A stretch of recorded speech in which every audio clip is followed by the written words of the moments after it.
এর আগে আমি সৌদি আরবের ফ্যামিলি ভিসা নিয়ে 2টা ভিডিও দিয়েছিলাম, যে কীভাবে আপনারা লোকজন আনবেন, কতজন আনবেন সে নিয়ে সম্পর্ক বিস্তারিত সব তথ্য দেওয়া হয়েছিল। কিন্তু ভিসা চেকিং বিষয় এবং কিভাবে কাজটা করবেন সেই বিষয়ে বলা হয় নাই, যার জন্য অনেকে আমাকে বলছে, রিকোয়েস্ট করছে যে আমরা অনলাইনের মাধ্যমে কীভাবে অ্যাপ্লাই করবো এবং চেকিং করবো। তো এই জন্য আমি প্রথমে আমার ল্যাপটপ দিয়ে দেখাচ্ছি। আপনার চাইলে কিন্তু মোবাইল দিয়ে করতে পারেন, তবে কম্পিউটার দিয়ে খুবই ভালো হয় এবং আপনার বুঝতে সুবিধা হবে। তো আমার এখানে যে দেখতে পাচ্ছেন এটা হচ্ছে আমার আসলে তলবের কাগজ, এটা তলবের পেপার বলা হয়। সৌদি আরবিতে তলব বলা হয়, কিন্তু যদি আমরা ইংরেজি বলি একটা দরখাস্ত, এটা কিন্তু অনলাইনের মাধ্যমে সম্পূর্ণ ফ্রিতে আপনি নিজেও করতে পারবেন যদি আপনি আরবি জানেন। তবে এখানে কিন্তু দেখতে পাচ্ছেন এই যে লেখাগুলা, এই যে আরবি লেখাগুলো, এগুলো আরবিতে লিখতে হবে, যার জন্য আরবি কিবোর্ড লাগবে। তো আপনি যদি আরবি টাইপ করতে জানেন শুদ্ধভাবে, তাহলে আপনি নিজে অ্যাপ্লাই করতে পারবেন সম্পূর্ণ ফ্রিতে। আর যদি আপনি আরবি টাইপিং না করতে পারেন, সেক্ষেত্রে আপনি যে কোনো সৌদি আরবের মধ্যে পুরা দেশের মধ্যে যে কোনো একটা মক্তবে গিয়ে, আপনি যদি না পারেন আপনার কোনো ফ্রেন্ড বা কাউকে বললে হবে, সে গিয়ে যে কোনো একটা মক্তব থেকে মাত্র 20 থেকে 30 রিয়াল দিয়ে একটা অ্যাপ্লাই করবে অনলাইনের মাধ্যমে সম্পূর্ণ ফ্রিতে। কিন্তু যে ব্যক্তি কাজটা করবে তাকে 20-30 রিয়াল দিতে হবে। তো এখন এই কাজটা করার জন্য আপনার কিন্তু যে লোককে আনবেন তার পাসপোর্ট লাগবে, পাসপোর্টের কপি হলে হবে, সমস্যা নাই। আর যে লোকে আনবেন মানে সৌদি আরবে যে ব্যক্তি আনবেন সেই ব্যক্তির আকামা লাগবে, বাস এই দুইটা হবে। আর অবশ্যই নাফাত পারমিশন লাগবে, যে ব্যক্তি অ্যাপ্লাই করবেন তার কিন্তু সেই নিজে উপস্থিত থাকতে হবে, নাফাত পারমিশন ছাড়া কিন্তু আপনি অ্যাপ্লাই করতে পারবেন না। তো এই অ্যাপ্লাই করার পর অনেকেই বলেন যে আসলে আমরা অ্যাপ্লাই করা হয়ে গেছে কিন্তু আমরা ভিসা পাই নাই, ভিসার কাগজটা আমরা পাই নাই, বা ভিসার কাগজ কবে পাবো। এটা হচ্ছে সম্পূর্ণ আপনার কফিল বা কোম্পানি বলেন, বা আপনি যার মাধ্যমে মানে আপনার যে ভিসাটা, এই তলবের কাগজটা দেওয়ার পর যে ব্যক্তি আপনাকে এটা পারমিশন দিয়ে দিবে, যে ভিসার কাগজটা অ্যাপ্লাই করে দিবে, সেই ব্যক্তির উপর নির্ভর করে। এখন আপনি যদি কোম্পানির মাধ্যমে দেন, আপনার কোম্পানি আপনাকে চাইলে কিন্তু 24 ঘন্টার মধ্যে আপনাকে এই ভিসা পেপারটা আনিয়ে দিতে পারে। এটা কিন্তু ভিসার পেপার না, এটা হচ্ছে তলবের পেপার। ভিসার পেপারটাও আমরা অনলাইনে চেক করব এবং আমার কাছে অলরেডি এটা পিডিএফ ফাইল ডাউনলোড করাও আছে, সেটা দেখিয়ে দিব। তো এই পেপারটা আপনার যদি কপিল হয় আপনি কপিল দিয়ে করাতে পারেন, বা আপনার কোম্পানি হলে কোম্পানি দিয়ে করাতে পারেন, সম্পূর্ণ ফ্রি। সৌদি আরবের আইন অনুযায়ী আপনি আপনার কফিল বা কোম্পানি দিতে আপনাকে বাধ্য। এই ভিসাটা, এটা হচ্ছে তলবের পেপার, ভিসার পেপারটা। এটা হচ্ছে আমার ভিসার পেপারটা। দেখেন এই যে ভিসার পেপারটা, যখনই আমরা তলবের পেপার, এটা হচ্ছে আমার তলবের পেপার। এখানে দেখতে পাচ্ছেন যে কিউআর বারকোড যেটাকে বলা হয়, আমরা এই বারকোডের এখানে দেখতে পাচ্ছেন 8টা সংখ্যা। যখনই আমাদের ভিসা হয়ে যাবে অনলাইনের মাধ্যমে, এটা সম্পূর্ণ চেঞ্জ হয়ে এখানে 10টা সংখ্যা চলে আসবে এবং এখানে আরও অনেকগুলো তথ্য বেশি হবে। যাই হোক, আমরা তলবের পেপারটা যখন আপনি আপনার কোনো কফিল বা কোম্পানিকে বলবেন, সে যদি কাজটা না করে দেয়, সেক্ষেত্রে কিন্তু আপনি কোনো একটা মক্তব থেকে করতে পারবেন। সেক্ষেত্রে কিন্তু আপনার টাকাটাও বেশি লাগবে, যেমন 1500 থেকে 2000 যে যার কাছ থেকে যা নিতে পারে। তো আমি কিছুদিন আগে এক ভাইয়ের টা করে দিলাম, তাকে আমি 1550 রিয়াল দিয়েছি এবং যাতায়াত খরচা প্রায় 1700 মতো চলে গেছে। এখন এটা হচ্ছে আপনার কফিল বা কোম্পানি যদি আপনাকে দেয় তাহলে সম্পূর্ণ ফ্রিতে দিতে বাধ্য দিবে, আর যদি কোনো কারণে না দেয় তাহলে আপনার সৌদি আরবের 1500 থেকে 1700 রিয়াল খরচ করে আপনি অন্য কোনো মক্তবের মাধ্যমেও আনতে পারবেন, কোনো সমস্যা নাই।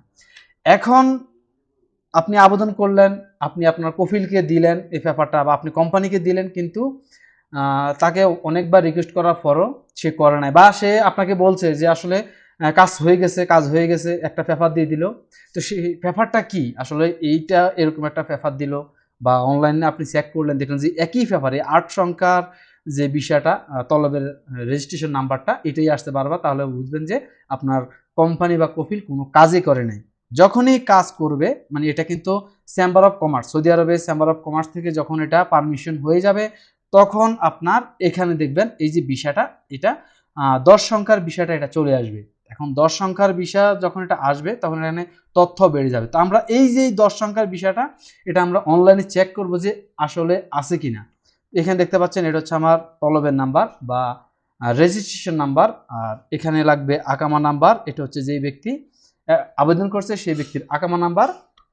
আমরা এখন এটাকে অনলাইনে চেক করব। অনলাইনে চেক করার জন্য আপনার যে তলবের নাম্বারটা, এই তলবের পেপারের নিচে গেলে দেখবেন যে লাস্টে একটা লিঙ্ক দেওয়া আছে, এখানে দেখতে পাচ্ছেন visa.mofa.gov.sa হোম পেজ এখানে দেওয়া আছে, অটোমেটিক হোম পেজে নিয়ে যাবে আপনাকে। আপনি জাস্ট এখানে দেখেন, আমি এখানে এখানে এসে লিখলাম যে visa.mofa.gov.gov তো এখানে লেখার পর এই হোম পেজ আপনাকে নিয়ে আসবে। এখানে আরবি, সাধারণত আরবি থাকবে। আপনি এখানে আরবি যে অপশনটা আসবে এটা ক্লিক করে দিবেন। দেখেন এই যে লেখাটা, এটা ক্লিক করার পর আপনাকে আবার আরেকটা পেজে নিয়ে যাবে, মানে হোম পেজে নিয়ে যাবে। তো আপনাকে এখানে নিয়ে আসবে। এখানে আসার পর আপনি এখানে দেখেন প্রথম আমরা এই পেজ এটা ক্লোজ করে দেই।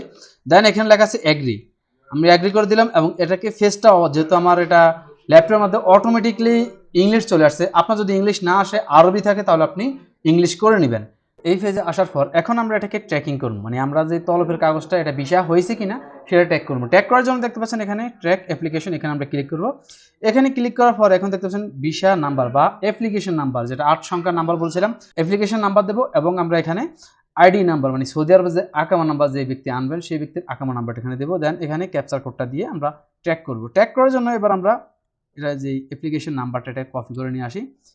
এখানে হচ্ছে আমাদের অ্যাপ্লিকেশন নাম্বারটা আমরা এটা কপি করলাম। দেন আমরা এটাকে এখানে অ্যাপ্লিকেশন ভিসা নাম্বার এখানে পেস্ট করলাম। দেন আবারও আমরা এখানে আকামা নাম্বারটা এখান থেকে কপি করে নিচ্ছি, কপি। দেন আমরা এখানে আকামা নাম্বার এখানে দিয়ে দিলাম। দেওয়ার পর এখানে ক্যাপচার কোডটা এটাকে আমরা এখানে টাইপ করে দিই 734341। তো এখানে এসে আমরা অ্যাপ্লিকেশন নাম্বারটা যে 8 সংখ্যার অ্যাপ্লিকেশন নাম্বারটা দেবো, আকামা নাম্বারটা দেবো, ক্যাপচার কোডটা দিব, দিয়ে ট্র্যাক মাই অ্যাপ্লিকেশন এখানে ক্লিক করব। এখানে ক্লিক করার পর দেখেন নিচে আমাদের এখানে চলে আসছে নাম, application number, type, family visit. তো আমরা এখানে কি করব, জাস্ট ভিউতে ক্লিক করব। এবার দেখেন এখানে ভিসা ডকুমেন্ট। তো এখানে দেখেন এই যে আমি বললাম যে আমাদের তখন দেখেছিল 8টা সংখ্যা, আর এখন কিন্তু আমাদের এখানে দেখেন 10টা সংখ্যা হয়ে গেছে, 2 4 6 8 10, মানে এটা হচ্ছে আমাদের ভিসা।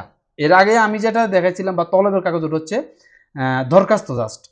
এখন এই যে ভিসাটা আমাদের অনলাইন হয়ে গেছে, অনলাইন হওয়ার পর এই ভিসাটা আমরা বাংলাদেশের যে সৌদি এম্বাসি বা সৌদি হাই কমিশন, সেখানে আমরা এটা পাঠাবো। এটা পাঠানোর জন্য যেই ব্যক্তির নামে ভিসাটা হয়েছে, দেখতে পাচ্ছেন এখানে এই যে তথ্যগুলা, যে ব্যক্তির ভিসা, পাসপোর্ট নাম্বার, সেই ব্যক্তি নিজে যাইতে হবে। আপনি যদি কোনো পরিচিত, আপনি আপনার কোনো পরিচিত লোক যদি ধরেন, যেমন আপনি এখানে একটা ফাইল তৈরি করতে হবে যে পাসপোর্ট, ভিসা, এই পেপারটা, ফিঙ্গারপ্রিন্ট, ডেট, এই যে কাগজপত্রগুলো, এগুলো কিন্তু আপনি নিজে করতে পারবেন না বা নিজে জানেন না। যদি জানেন তাহলে আপনি নিজে করতে পারেন, যদি না জানেন তাহলে আপনি কোনো আপনার পরিচিত ট্রাভেলসের মাধ্যমে বা যে ব্যক্তি এটা এই বিষয়ে জানে সেই ব্যক্তির মাধ্যমে কাজটা করাতে পারেন। সেই ব্যক্তি কাজটা করালে এই যে পেপারগুলা সবগুলা দিয়ে আপনার এখানে সব একটা ফাইল তৈরি করে সৌদি এম্বাসির মধ্যে পাঠানো হবে। তো যেই ব্যক্তি সৌদি আরবে আসবে ভিজিটে, সেই ব্যক্তি নিজে উপস্থিত থেকে যে এই ভিসার একটা খরচ আছে, সেই খরচটা সে নিজে দিবে।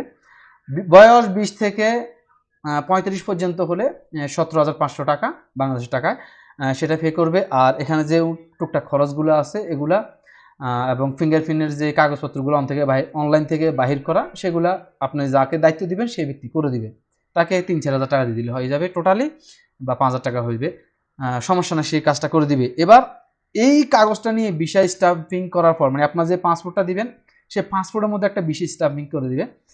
তো স্টাম্পিং করার পর আপনার এই কাজ শেষ, বাংলাদেশের কাজ শেষ, আপনি জাস্ট টিকিট কেটে চলে আসবেন। টিকিট কেটে আসার জন্য এখানে মনে রাখবেন, যদি একজন হয় তাহলে 17,500, আপনার যদি লোক 3জন 4জন হয় সেক্ষেত্রে প্রত্যেকটা ভিসার হার ওইভাবে হবে।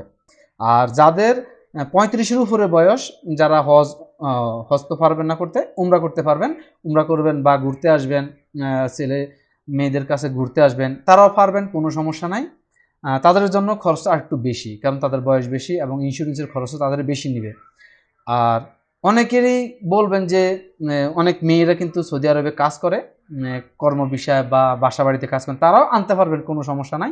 আপনি আপনার মা বাপকে আনতে পারবেন, সেক্ষেত্রে কিন্তু সেম একই রকম কন্ডিশন, সব কিছু একই রকম হবে, কোনো সমস্যা নাই। আপনি চাইলে কিন্তু আপনার বাবা মাকে আনতে পারবেন, যারা মেয়ে পার্সন আছেন, ফিমেল পার্সন যারা আছেন তারা আনতে পারবেন। তবে এক্ষেত্রে এই যে একটা ভিসার কাগজের উপরে যদি আপনি 3জন আনেন, 5জন পর্যন্ত আনতে পারবেন। 3জন হয়, 4জন হয়, 5জন হয়, একই কাগজের মধ্যে সবার এখানে দেখতে পাচ্ছেন যে ভিসার টাইপগুলো এখানে লেখা আছে, এই একই রকমের ধাপে ধাপে কিন্তু সবগুলা বিষয় এই কাগজের উপরে থাকবে। একই কাগজের উপর 5জন ব্যক্তিকে আনতে পারবেন, সেক্ষেত্রে বাংলাদেশের খরচটা কিন্তু আপনার 5 গুণ হয়ে যাবে। সেটা আপনার ইচ্ছা, আপনি কতজন আনবেন। তো সিস্টেমটা আমি দেখিয়ে দিলাম, অনলাইনে চেক করবেন। এটা সঠিক কিনা, আছে কিনা, এবং এটা কাজ কিভাবে করবেন এভাবে। যারা নিজেরা অ্যাপ্লাই করবেন ভিসার জন্য না, যে তলবের কাগজের জন্য অনলাইনে যেটা ফ্রিতে রেজিস্ট্রেশন করা হয় সেটার জন্য আপনারা যারা নিজেরা অ্যাপ্লাই করবেন তারা এই সাইটটা চলে আসবেন। আসার পরে এখানে আপনি আপনার ইমেল আইডি, ফোন নাম্বার দিয়ে রেজিস্ট্রেশন করে দেবেন। রেজিস্ট্রেশন করার পর আপনি দেখবেন যে এখানে এখানে 3টা ক্যাটাগরি আছে। এই যে ভিজিটর, আপনি ভিজিটরের জন্য এখানে ক্লিক করবেন। ভিজিটরে এখানে ক্লিক করার পর মানে এখানে এসে আপনি অনলাইনের মাধ্যমে নিজেই অ্যাপ্লিকেশন করতে পারবেন। যদি এখানে কিন্তু আপনি যখন অ্যাপ্লিকেশনটা ফিল আপ করতে যাবেন, ফর্মটা ফিল আপ করতে যাবেন, তখন কিন্তু আপনার আরবিতে টাইপিং করতে হবে। যারা আরবি জানেন তারা করতে পারবেন সম্পূর্ণ ফ্রিতে, কোনো সমস্যা নাই। দেখেন আমি এখানে ক্লিক করে দিলাম। এবার আমাকে এখানে একটা পেপারের মধ্যে নিয়ে আসবে। দেখেন এগ্রি, এটা কি ইংলিশ করে নিলাম আমি। এখানে আসার পর ভিজিটরের জন্য আপনি ফ্যামিলি ভিসা বা ভিজিট ভিসা যেটাই বলো না কেন, বর্তমানে সৌদি আরবে কিন্তু 2 রকমের ভিসা আছে। একটা হচ্ছে ভিজিট উমরার জন্য, আরেকটা হচ্ছে ফ্যামিলি ভিসা। তো ফ্যামিলি ভিসা যদি আপনি কোনো লোককে আনেন সর্বোচ্চ 1 বছর পর্যন্ত রাখতে পারবেন। প্রতি 3 মাস পর পর আপনি ভিসা রিনিউ করতে পারবেন। আর সেই নিয়ে কিভাবে কি করবেন সব তথ্য আমার একটা 2টা ভিডিওর মধ্যে স্টেপ বাই স্টেপ দেওয়া আছে। প্রশ্ন উত্তর সহ একটা, এবং কিভাবে কাজটা করবেন সে নিয়ে একটা 2টা ভিডিও দেওয়া আছে। সেই 2টা ভিডিও দেখলে পুরো ক্লিয়ার হয়ে যাবেন, আপনার কোনো ভিডিও দেখাতে হবে না। মানে ভিডিওটা অনেক লম্বা হয়ে গেছে। আসলে অনেক ভাই বলছেন যে আমি খুব দ্রুত কথা বলি এবং ভিডিওগুলো শর্টকাট দেখাই, এই জন্য আসলে ভিডিওটা অনেক লম্বা হয়ে গেছে। আমি আস্তে আস্তে কথা বললাম এবং স্টেপ বাই স্টেপ দেখানোর জন্য এত লম্বা সময় গেছে, অত্যন্ত দুঃখিত, সরি। তো আশা করি আপনারা বুঝছেন, এবং তারপরেও যদি না বুঝেন তাহলে কমেন্টে লিখবেন, অথবা এই ভিডিওর ডিসক্রিপশনে গেলে আমার ফেসবুক মেসেঞ্জারের এবং ফেসবুকের লিঙ্ক দেওয়া আছে, সেখান থেকে আমার সাথে যোগাযোগ করতে পারেন। ভালো থাকবেন, সুস্থ থাকবেন, সবাই দোয়া করবেন। আসসালামু আলাইকুম।